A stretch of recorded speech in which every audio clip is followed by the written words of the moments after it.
Welcome to Wild Cottage in Ireland, crafty friends. This is going to be a series of little crafty autumn vlogs, and when we go places around here at our home in the west of Ireland, we'll take you along because August Lughnasadgh is the start of autumn in Ireland. Guess what? Today is the first day of autumn. Yay! We love that, right? We love it as crafters, as fiber crafters.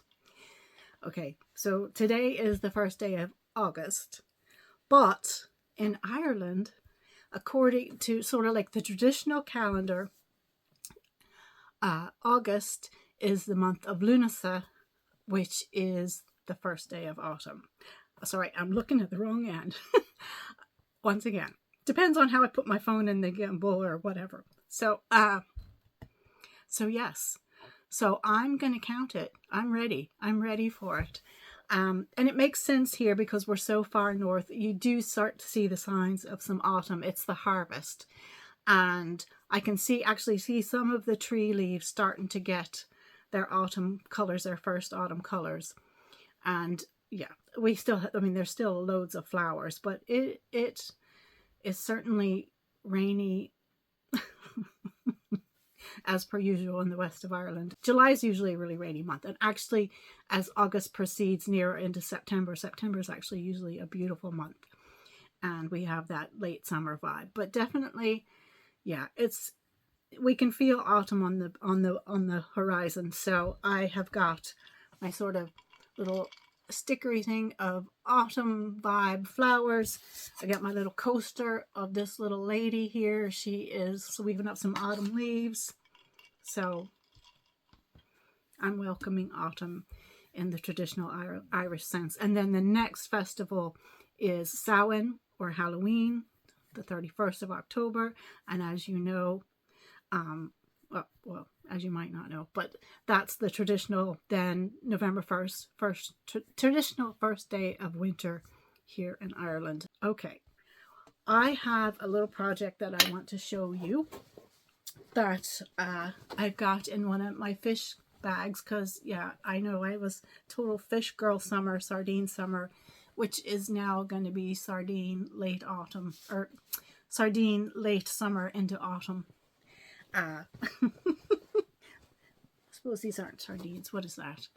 Like a stylized tuna and who knows what else, but I just thought they were so much fun.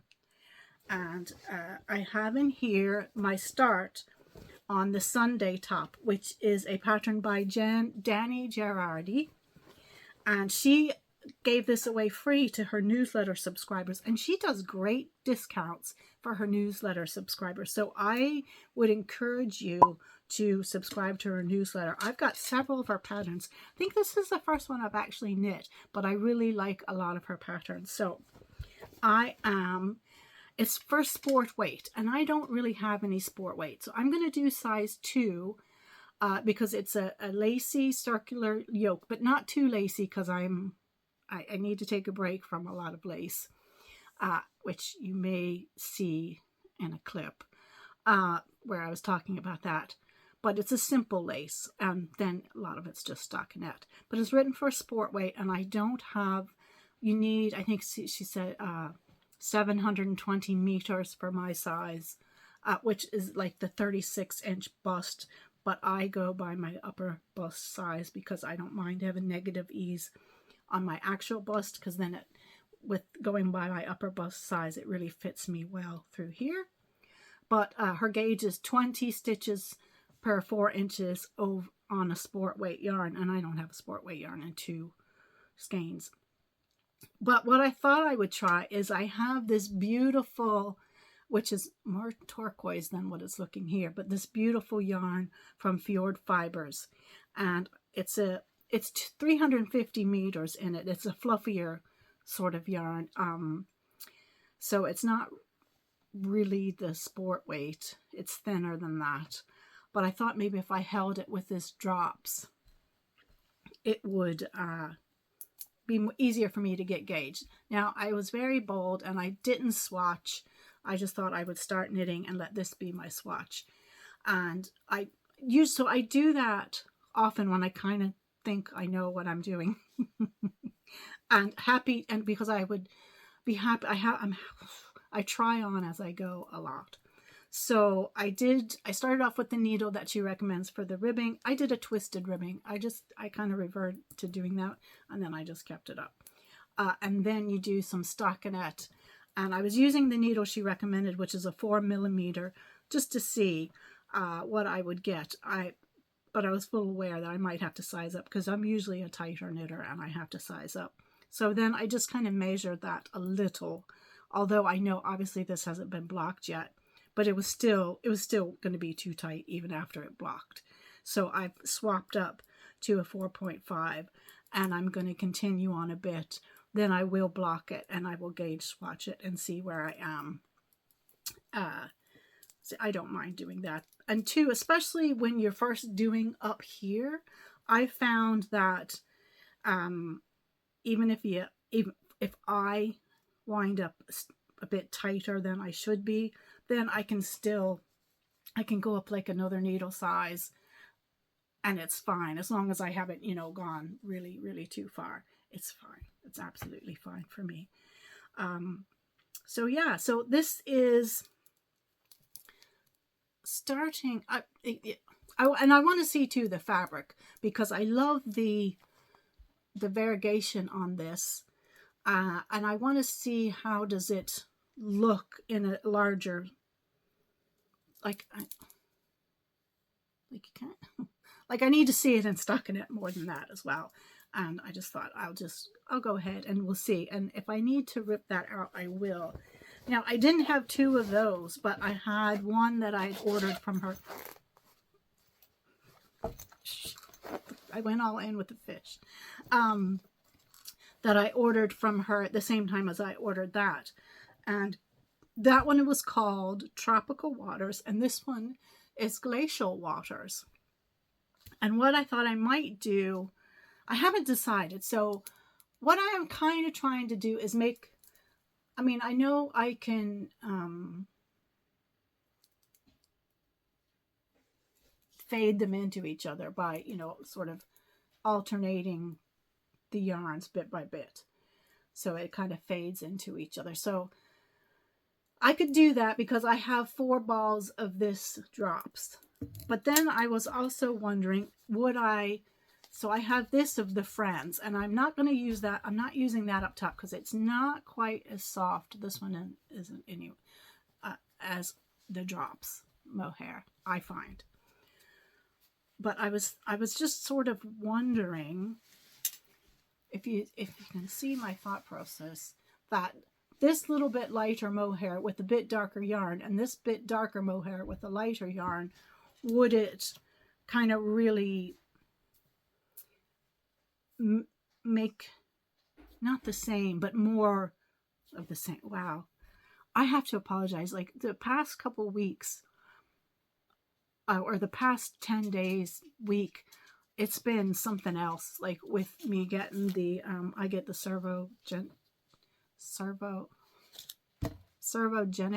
headaches. It's from I have 2 really particularly wonky discs in my neck, and they press on the nerves, and I get the servogenic headaches, and it's been really bad. And then also I haven't slept. I haven't slept for a few days. I did sleep last night though, but the after effects are still around. So I'm trying to talk, but I know a lot of you understand. You have been through periods like this or know someone that has, and so I know that you'll give me grace on this, and I won't have to cut it. Sometimes I cut out a fair bit, but sometimes I leave stuff in because it gets to be too much editing. Anyway, I don't even know what I was saying, but I was trying to explain, but I think you know what I mean. I was just trying to make the difference between these two a little less strong. So we'll see if that works or not. I don't mind if I have to rip back. I don't really want to rip back, but I just frogged. I was 50% done nearly. I was 45% done for sure with my Arda sweater, the Arda Vest. So this is sometimes why I don't get a video up either, is because I lose my words. But I'm going to make this video. The Ardaigh shawl and vest. I just was like, I can't do any more lace. But it was, I mean, I don't mind. Like, I have the pattern if I ever feel like I want to do all over lace again. I kind of knew about myself that I wouldn't want to do, like, I've never wanted to do in a garment that would be a lot of knitting all over lace or all over cables, or just like, even though I like the look, it can look nice. No, it's too much. And I got about 45% done and I was like, I can't even. And I'm a process knitter, like 99% of the time I'm a process knitter. And I knew, like, I wanted to give it for a gift. Now, the person didn't know they were going to get it. I think they would have liked it, but they, in no way did they have a need of it. So I was just like, I can't do this. Like, I'm just so unhappy about 55% more of this in mostly lace. So yeah, I've ripped that back, and it's such beautiful yarn. It's the Life in the Long Grass Moon base, which is 80% merino and 20% silk, and it's so beautiful. And the colorway Algae Bloom is so beautiful. I got it on one of the nature seasons clubs that you can get through Life in the Long Grass directly, where their yarn is a lot less expensive than if you buy it at Steve and Penelope, just FYI. So yeah, so I will definitely use that yarn for something else. But so it just reiterated to me that I don't like to do all over lace or all over cables. I mean, cables are kind of my least favorite thing to do, although I love the look out of them. I've never tried to do all over color work, but I have a feeling that if it was a lot of little color work, I would feel the same about it. Like, I would never even try to do any of those Marie Wallen things that are just like all that fair isle all the way up, and I just would not. No. Popping in to say this is a good spot to give you one of the podcast recommendations. Morgan Road Knits, and she's also Susan.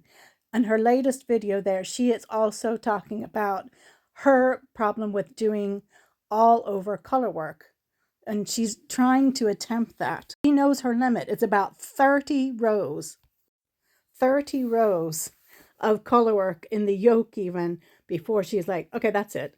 So she's looking for suggestions of how she might be able to extend her color work mojo. So yeah, go check her out, Morgan Road Knits.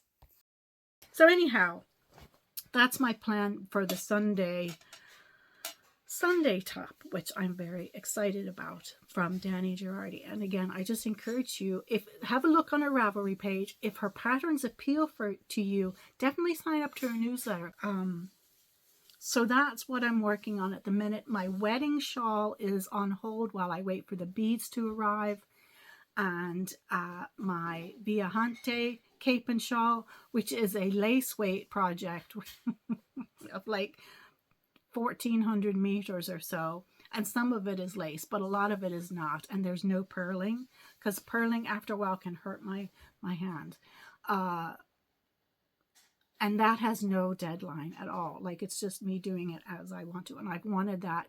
It's like this huge kind of cape shawl thing, and I've wanted that for years and years and years, so I don't mind that, and it isn't all over lace, and I don't feel like I need to finish it for a gift at any time. So those are what I have in progress. Also in crochet, I've just started. I'm doing the little space shuttle toy for my great nephew. Again, I'm late. His birthday was just a couple days ago. But yeah, so you do crochet. I have this lovely, all different colors of this soft yarn that you do it in. It's a free pattern on Hobie's website. And yeah, so you knit these up, and then you make them to the little rings. So I have all kinds of different colors in here, and some of them are ones that my one of my sisters got me for Christmas, and so I'm excited because that yarn is really soft. I mean, it's just acrylic, you know, it's a baby twill. It needs to be able to be cleaned and washed and all. But yeah, so those are my works in progress at the moment. This is my second Solly Yodo top by Nicole Michelle of Time Weaver Podcast. And it's a knit top in sort of like the feather and fan, and it's so adjustable. So I knit the first part. It's knit in panels, which is actually a good thing. I knit the first part probably about 2 years ago, where I was about 30 pounds, 15 kg smaller than I am now. And I didn't want to, you know, when I came back to do it, to finish it off, I didn't want to rip that panel back. So I made the other panel, and I made it wider, but I didn't make it as wide as I needed because I didn't have enough of the colors of these minis to make it wide enough and long enough. So what I did, because in the pattern you do side panels, small little joining side panels.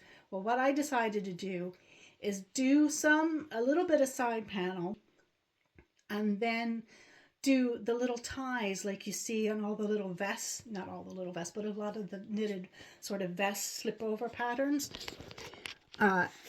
So I would have enough yarn, but I also could accommodate, like, my hips are a lot wider, and I didn't have enough fabric. Make this work for me when it was really, it would really be too small. And, you know, that way, because these are just threaded through and tied.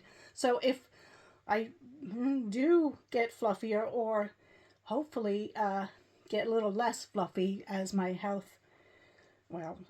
goes up and down, it depends on how active I can be. So I do go up and down, so I could be at any size. And this will, you know, then work. But I just love it. I mean, what you can do with minis. I love that way that it's soft and it's very drapey. And you can make it for any sort of size you want. And you don't have to do this kind of jiggery pokery if you just do your gauge swatch. And don't wait 2 years between knitting the back and front if you're subject to weight fluctuation. So yeah, but anyway, so yeah, I highly recommend knitting one of these. It's like a recipe pattern in that she brings you through it, so you know you can make your gauge and what you need for your size. So it's as size inclusive as you want. You can make it for a teeny weeny, you know, child, or you can make it for as big as a person as there is, because all you have to do is do some simple maths. So yeah, Solly Yodo, number 2. There'll be more. Not like the meteor. I've been having a day. This is a word I can actually say, and I don't know why I can't say it right now. But the Tom just helped me. Did you hear him? I can't. Yes, I can't make it come out here. I don't know why. Anyway, that's probably five. Can't say fibromyalgia. I say that. Anyways,